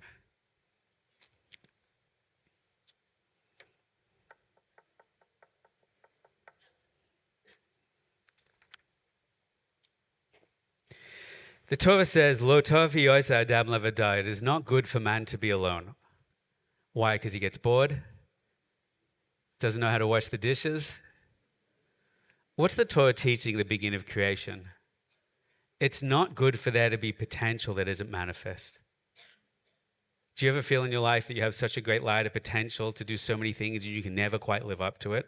So you understand the beginning of creation. It is not good to have masculine energy, vision, potential, ideas, but not know how to manifest it. Fine, let's begin at speech. Who had speech? Women are better speakers, or speak more, or speak a lot. And men are silent most of the time. Is that true? Well, I guess I'm a disproof of that, but I have a strong feminine side, and that's exactly the dimensionality we're speaking to. Why do women speak more? The Hebrew word for speech is midaber. What is speech?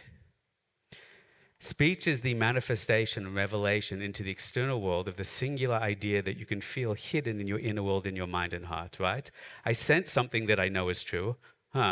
but nobody knows what it is. In my mind, it's clear, it's unified, there it is. But the capacity to take that inner idea and break that down into component parts, into sentences, into words, into syllables, into paragraphs, to be able to express that and order that instruction, structure that is a feminine property. The Hebrew word for speech is midaber. The Hebrew word for word is davar. The Hebrew word for physical thing is davar. Mem at the beginning means causative. The word for speech literally means to cause to become manifest, to cause to become physical, to cause to become tangible. That is the woman's power. A woman gets empowered by speech. A man gets empowered by silence. When a man is overwhelmed by the world, he wants to pull back into himself to understand, to process. When he comes back from a hard day's work, he wants to turn on the television, open up the Gemara, and just have time to withdraw into himself. A woman, when she feels depleted or overwhelmed, she wants to speak. She finds her power connecting with someone, sharing a story. Isn't that interesting? Do you hear the truth that we're speaking to there? It's amazing that the primal masculine and feminine energy are called Adam and Eve. Eve literally means to speak. Laila, lalaila, yachavadas. It means to express. The word for man literally means silent. Adam, dumb, doimeim means silence and unexpressed. The words themselves are teaching us the nature of it, because the man lives in the abstract and the spiritual, which has no dimensional expression. Are you all following so far? This explains why women are also better listeners, because women live in the external. They live in the external. They can process, they can multitask all separate ideas. What's the definition of being a good listener? Often men and women are arguing all the time, and the woman finally says, exasperated, "You never listen to me." And the man says, "I listen to you." And the woman says, "You never listen to me." And the man says, "I can repeat back every word you said." And then he does it like he's listening. Man, I have to tell you a secret. I'm talking to myself as well. Repeating back every word your wife said is not being a good listener. It's being an MP3 recorder. An MP3 recorder can repeat back everything much better than you can, even in the same tone of voice. Being a listener doesn't mean to repeat back the words that were said. Being a listener means to be able to hear what wasn't said, what was heard, what was being said, what was being spoken beyond words. That's what listening means, right? But that's a woman's job. A woman puts the separate pieces together to see the essence beyond them. That's what makes women nurturers. That's what gives women intuitive ability. Why do women have more of an more intuitive nature than men? Does anyone know the answer to that question? Because you have all the information, you can guess it now. Would anyone like to guess it? Why do women have to be given, according to the structure of reality, why do they have to be given intuitive gifts? No, you can do better. Think about what we just said. Go back to the model. They can see one thing and understand it. Listen very carefully to this. It's so beautiful if you get it. I understand this. Patriarchal religion, repressive male religion. I love this. Abraham Avinu, Abraham, our forefather, was the holiest person that ever existed. And turns to Hashem with a big question. And Hashem says, "Go talk to your wife. She has higher prophecy than you do. Don't trust yourself as much as you trust your wife on any question that involves intuitive downloads and higher knowledge." That is a revelationary statement. You should understand why this is now. Are you ready? It's because of this. The goal of a feminine is to manifest the masculine. That means you have to know, what am I manifesting? What am I revealing? What am I drawing out into reality? But the man can't speak. If the man could speak, if the vision could be expressed, then you wouldn't need someone to bring it into reality. So the person that needs to manifest needs to understand, what is the thing so I can manifest it. But I need to understand what is the thing before it's manifest to draw it out.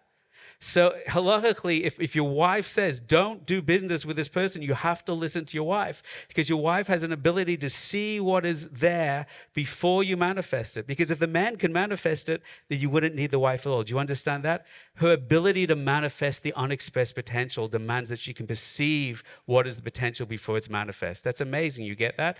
And that explains the woman's nurturing ability. What does it mean to be a nurturer? I'll tell you something unbelievable. A woman's nurturer means to take, what's the definition of compassion? You have a definition of compassion? Din means to judge something according to what it is. When you see someone that did something wrong and you say, you did something wrong, that's called midas hadin. When God judges us because we do something wrong, that's called midas hadin. But there's something called midas rachamim, when we want God to judge us according to compassion. What is rachamim? Rachamim means you don't judge something according to what is. You judge something according to what it will be tomorrow.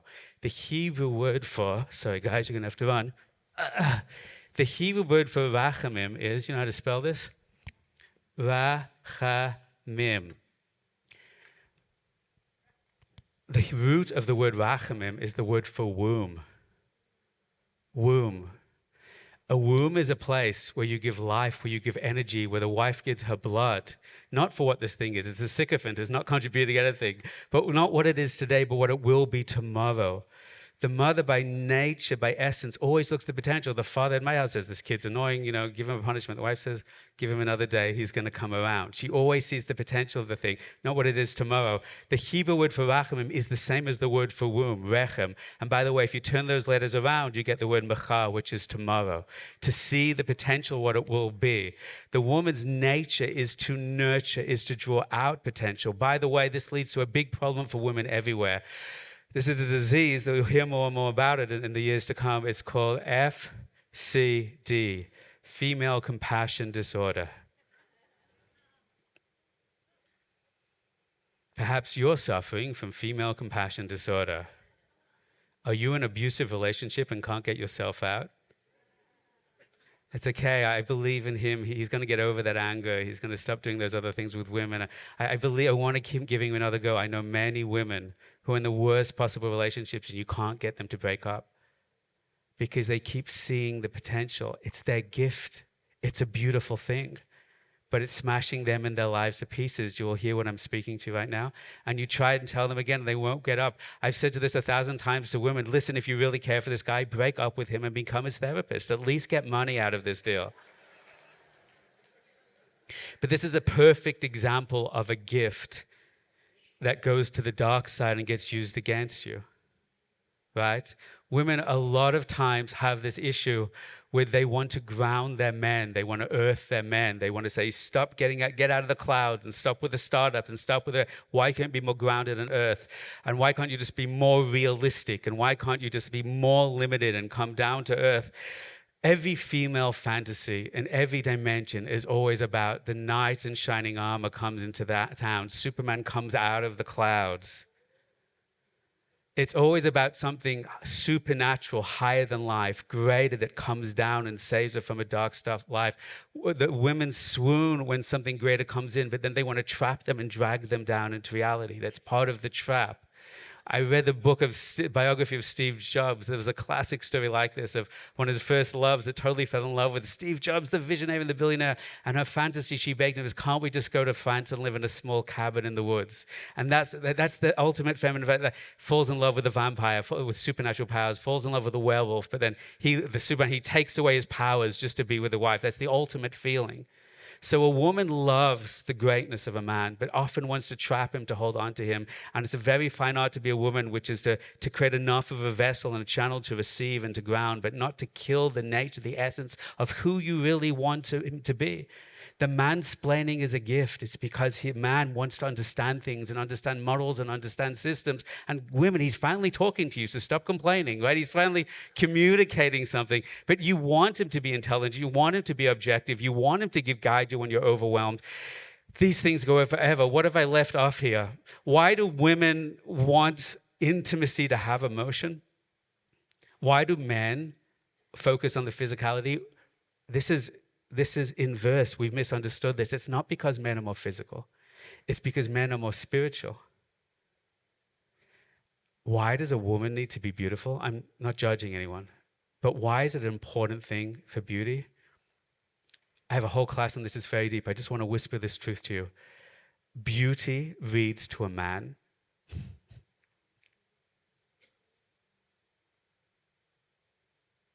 Let me tell you this principle. Men are terrified of the physical world. They're terrified of engaging, of coming in. they feel overwhelmed. They don't have the emotional capacity, the emotional control. They get flooded more easily. That's why men love gadgets. They love toys. They like iPhones with 500 apps. They're like Swiss Army knives. You ever have a Swiss Army knife? I remember as a kid, I wanted a Swiss Army knife. There's all these metals and things that come up. It's all this compact little thing. I spent 4 years saving up. I finally got it. I don't think I used anything on it once. There was a toothpick. I used it once. I lost it. There was actually this amazing thing. You could saw trees with it. How many trees do you think I sawed in my entire life? That's correct, none. But a man needs to know I'm terrified of the world, so I have all these things on me. Get an iPhone. It's got 5,000 million apps, right? How many apps do you use on iPhone, men? 7. Okay, I use WhatsApp, Instagram, and WhatsApp. Great. But men buy on potential. They're terrified of the world. That's why men like all this technology in a little kind of iPhone. All the things it can do, because I'm going through the world and it's overwhelming and it's all right there. I have the Swiss Army knife, it's all right there.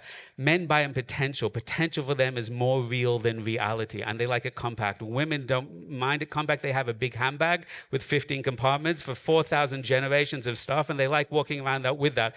When I go have to teach a class sometimes, my wife will give me a plastic bag with some food inside. I just leave it on the counter. I'm not going to walk around with a plastic bag. What do you want me to do with that? Because men want to be outside space and time. This is why men like fast cars and all the things fast, because they want to break the limits of the physical world. They're transcendent. They're not comfortable in reality. You're following anything that I'm saying at all? So I was explaining to you something. What was I explaining to you? Rewind, rewind, rewind, rewind.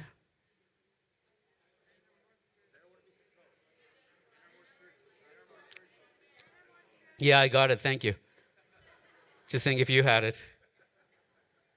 Men are more spiritual and abstract, and what they lust after is physicality. Women feel very bound in this world.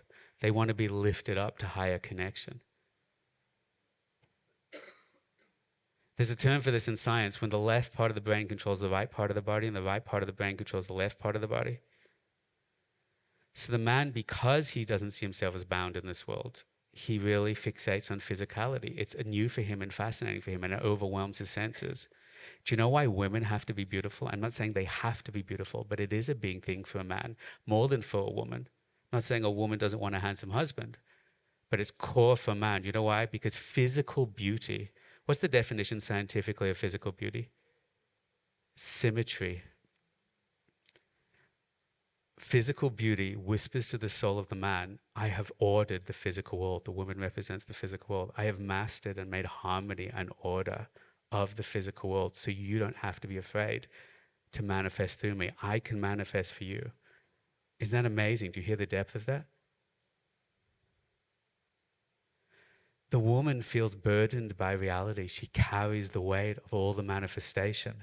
She wants to be taken up and out of it. She wants to be lifted into emotion and caring.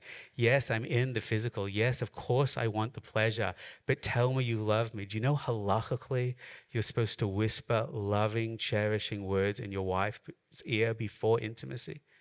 That's like 2,000-3,000-year-old tradition, because that's what lifts her up and out of the unmundane reality. I don't want to say this stuff in order to be too explicit, but many men years into marriage are kind of like, why is my woman not into intimacy, and why doesn't she care? And the answer is, are you loving her? Are you being romantic? She's waiting to be swept up and out of that darkness. Do you see the patterns running through all these things? Is this interesting to anyone in the room? I don't know if you're still with me. That's why they have more complexity, because they're manifesting mitosis. That's why they want to hear I love you, because they're overwhelmed by the world. They want to be lifted up and out. That's why they want attention, because look, they feel they're giving everything. They multitask as they deal with all the different things. They surrender themselves to give over all, because the man represents the vision. So she's going to give herself to the vision. You have two people with two different visions. It's very complex. You need a giver. You need a receiver. That's how she's programmed. Nurturing is bringing potential out to reality. She carries the burden. Eishes Chayil. She's strong. She goes into the world. She communicates. That's manifesting, emotionally intelligent. Okay, we've got a couple more. We're going to end. Men are in the head, women in the heart. Head represents vision, ideas, conception. Heart represents passion, emotion, energy, bringing that vision into reality. The man has infinite ideas and infinite potential. You can have all the ideas in the world, but unless you feel passion towards that idea, you'll never bring it into the world. It's fascinating to me 1,000 times that men fall in love with passionate women and then complain that they're too emotional once they're married to them. A man is in his abstract world, and it turns on his soul to see someone give a damn about him and his vision. It's wonderful. But if she has that emotion, then she's also going to have other emotions. But if you realize all those emotions are the package of passion, then I want that. That's the responsibility of marriage, is seeing in the challenge, the positive, and understanding that one package deal. So it's just like the sun and the moon. Listen very carefully. The sun is called masculine. The moon is called feminine. The sun has infinite light, infinite energy, keeps doing it, right? Keeps revealing it more and more. The moon is the reflector, the manifest. It takes the light of the sun and brings it into the world. So the sun is like the mind, you understand? The moon is like the heart. Watch very carefully. The Hebrew word for sun, one of the Hebrew words for sun is chama. One is right? Chama. Chama. One is shemesh, chama. The word for heart is what? Does anyone know? Great. The word for moon is, anyone know? Levana. If you flip around the letters chama, you actually get the Hebrew word ha-moyach. The Hebrew word for sun is mind. The Hebrew word for moon, where is it? Is the knowing heart, lev bina. Because the light, the sun, the infinite energy keep creating more. The heart reflects and manifests that light into a dark world. Torah is insane. That means thousands of years ago, people looked at the cosmos, saw all these patterns, embedded that into the Hebrew language, teaching us all the secrets reflecting in every direction. Men are more simple because they're unified, simple dot. Single task, they don't have to handle the complexity. Selfish and have an ego. Ego is a good property. You want your men to have an ego because people that have vision have a direction. There's ego, which is I'm insecure. We don't want that kind of that. But there's a kind of I have a vision, I have a sense of what we're doing. I know the direction. You do want your man to have that. If you put him down because of ego, be careful you don't destroy the essence of who he is, what you love him for. Silent talks less. He's unexpressed. Objective, intellectual, protectors. You understand this? Independent. Protectors because the woman's involved with the physical world. Don't want to commit. They're overwhelmed by the physical world. They don't want to be trapped. They don't want to be limited. It's more natural for a man, even in a positive, nice relationship, to still check out other women because he wants that newness. He wants that energy. He wants to conquer. Yes, I get that can go to dark places, but it comes from a positive energy that he has so much energy to give. I don't want to go into that, but if you go back to original Torah sources, that's why men used to be able to marry multiple women and women couldn't marry multiple men because men have energy to express, but women needs to receive and focus and nurture. We don't do that anymore. Don't worry, unless you're Sephardi, and then good luck. Men go into the man cave and pull back because they're overwhelmed by the physical world. I think you get the point of this. Is this interesting to anyone? Okay, we're nearly done. 2 more hours. Give me a second. Yay, America. Okay, we're going to end on this because we have to. A mystical story, an Islamic mystical story. Have you heard this before? How can you love two things with one heart when you only have one heart? Because a husband and wife are expressions for God. And you can close your eyes all you want and imagine, but you'll never know God. But when you stare into your wife's eyes long enough, you can know God. I said to many men, you can chase every woman in the world and you'll never have them all. But if you go deep enough into one woman, there they are. Listen very carefully to this. Why is God a man? Why is God male? 2 answers. Number 1, it's obvious to you, because he's the source, the initiator, the creative act, the vision of infinite life and energy, pouring that energy, pouring that seed, that shefa, the chiyas, the abundance into this world. He's transcendent. He's outside space and time. He's unlimited. You understand that? That's literally all that was ever meant by that. It's not a statement of patriarchy. It's a statement of understanding fields and energy and source and manifestation. That's all it ever was. And the second answer to why God is always a man is, he isn't. Sometimes God's a bad, and sometimes God's a woman. What do we call the feminine divine presence? Shechina comes from the word shechen, which literally means to come down, to dwell, to express.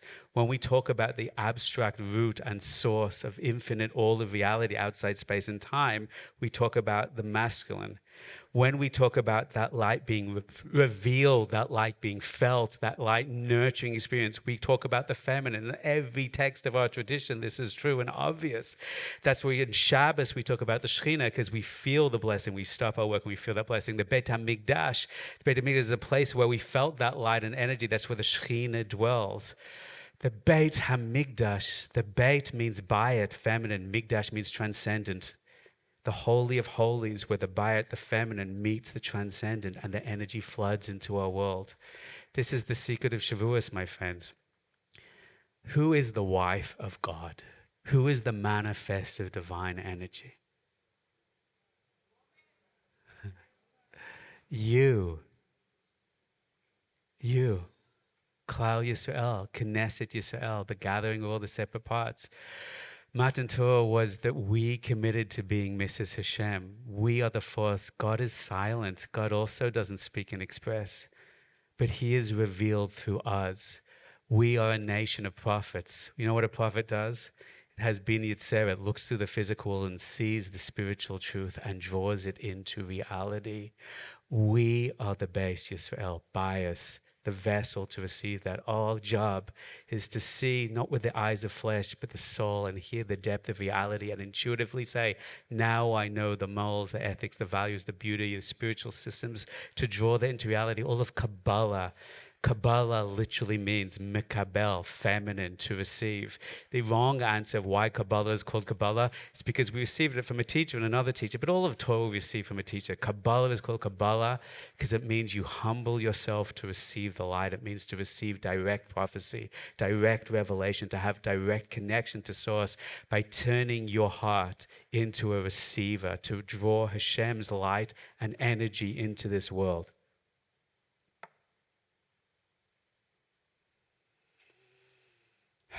You know, I'm not going to go into this, but the word for prophecy is the word for physical intimacy.